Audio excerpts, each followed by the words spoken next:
आज का हमारा टॉपिक है दिस कीवर्ड जावा में। तो चलिए आइए देखते हैं दिस कीवर्ड कैसे यूज़ करते हैं।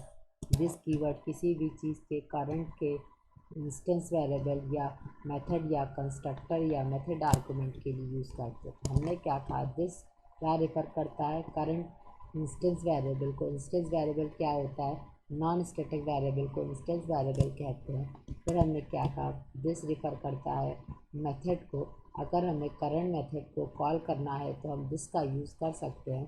फिर हमने क्या कहा, दिस का यूज़ हम करंट क्लास के कंस्ट्रक्टर को यूज़ करते हैं। करंट क्लास का कंस्ट्रक्टर मतलब चाहे वो डिफ़ॉल्ट कंस्ट्रक्टर हो चाहे हम पैरामीटराइज्ड कंस्ट्रक्टर हो, उसको हम कॉल करने के लिए दिस का कीवर्ड यूज़ कर सकते हैं।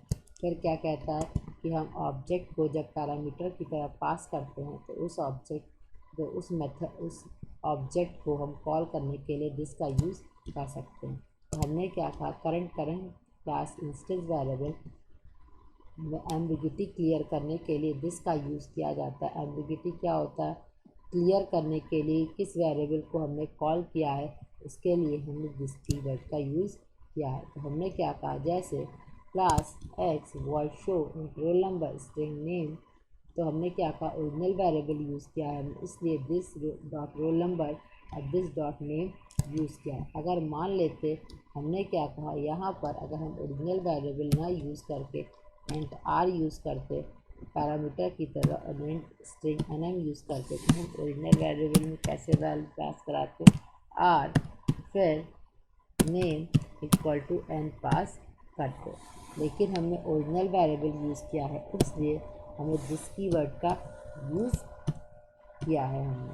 हमने क्या कहा, फिर हम क्या करेंगे, ये क्लियर है कि हम किस वेरिएबल को यूज़ कर रहे हैं, ठीक। इसलिए हम इंस्टेंस वेरिएबल में दिस कीवर्ड का यूज़ करते हैं। फिर करंट मेथड के लिए भी कॉल करने के लिए हम दिस कीवर्ड का यूज़ करते हैं।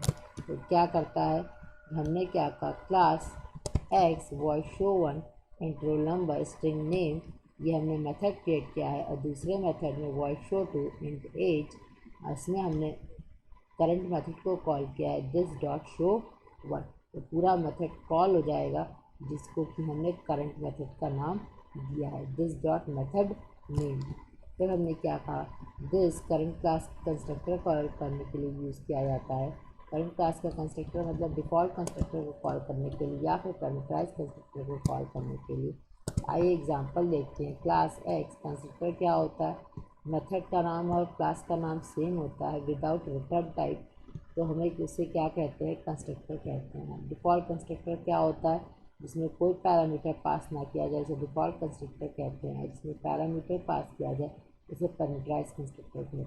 तो हमने डिफ़ॉल्ट कंस्ट्रक्टर क्रिएट किया और फिर पैरामीटराइज्ड कंस्ट्रक्टर क्रिएट किया int roll number string name, और इसमें डिफ़ॉल्ट कंस्ट्रक्टर को दिस कीवर्ड के थ्रू कॉल किया। फिर हमने अब इसमें क्लास एक्स डिफ़ॉल्ट कंस्ट्रक्टर में हमने पैरामीटराइज्ड कंस्ट्रक्टर को कॉल किया दिस 101 टीना सिंह। फिर हमने क्या कहा, दिस पैरामीटराइज्ड कंस्ट्रक्टर को किसको कॉल किया था, हमने पैरामीटराइज्ड कंस्ट्रक्टर को x and roll number string name, ठीक। तो हम क्या कहते हैं, चाहे हम डिफ़ॉल्ट कंस्ट्रक्टर को कॉल करें चाहे पैरामीटराइज्ड कंस्ट्रक्टर या किसी मेथड के अंदर हम डिफ़ॉल्ट या पैरामीटराइज्ड कंस्ट्रक्टर को कॉल करें तो हम दिस कीवर्ड का यूज़ करते हैं। हमने क्या कहा, करंट ऑब्जेक्ट को हम किसी मेथड में पैरामीटर की तरह पास करते हैं, वहाँ पे भी हम दिस का यूज़ करते हैं। जैसे हमने क्या कहा, class x void show one, x हमारी क्लास का नाम है और ऑब्जेक्ट क्रिएट किया है।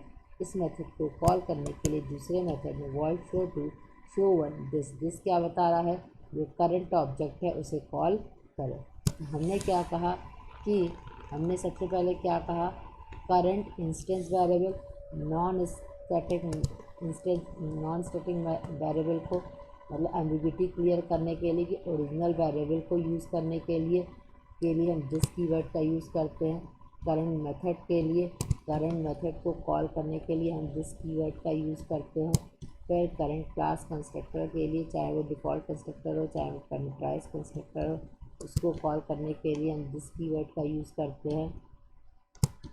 और फिर मेथड आर्गुमेंट के लिए हम अगर ऑब्जेक्ट को पास कराते हैं पैरामीटर की तरह, तो किसी मेथड को कॉल करने के लिए भी हम दिस कीवर्ड का यूज़ करते हैं। अगले वीडियो में हम इसी का इम्प्लीमेंटेशन देखेंगे प्रैक्टिकल प्रोग्राम करके।